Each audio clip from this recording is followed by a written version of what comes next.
This is how people in 1800s predicted 2025.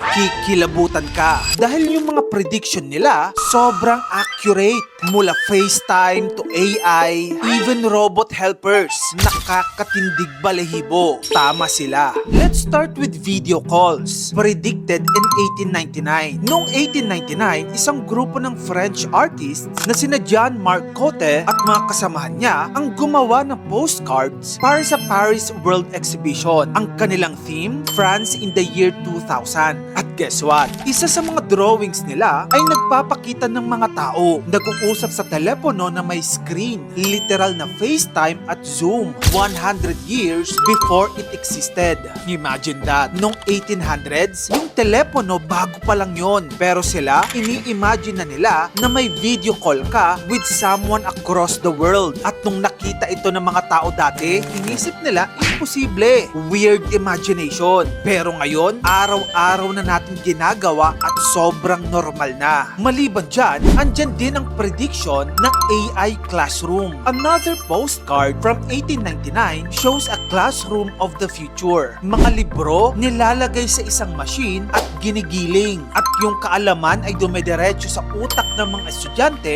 gamit ang wire sa ulo nila. Kung iisipin mo, para itong neural link ni Elon Musk o kahit ChatGPT era learning, instant information, zero effort. Noong panahon na yon, wala pang computers, wala pang internet. At ang pinakamodernong bagay sa classroom ay chalk at blackboard lamang. Pero sila, inimagine na nila ang instant information delivery system. Hindi pa man nanonood ng sci-fi movies, pero yung utak nila sobrang advanced na, pang 2050 na. Maliban dyan, nung early 1900s, may isa pang prediction. Yung mga bombero o firefighters daw sa future ay may mechanical wings na. Yes, parang may jetpack or glider sila para lumipad sa pagitan ng skyscrapers at mag-rescue ng mga tao. Kung tutuusin, may sense. Nung 1900s kasi, nagsisimula ng maging mataas ang mga buildings doon sa Europe. At iniisip ng mga futurists, what if pwede silang lumipad? Hindi pa nagkakatotoo, pero may mga prototype jetpacks na ngayon. Gaya ng makikita sa Dubai, firefighters for waterfront rescue operations. Maliban dyan, may drone rescue systems na rin. So tama sila sa direction. Mali nga lang yung design na inimagine nila. Pero still, imaginein mo 1900s, iniisip na nila ang aerial emergency response. May isa pang illustration from 1900 na ipinapakita ang human-like robotic assistant helping with shaving, measuring clothes, at household chores. Parang eksena sa The Jetsons. And today,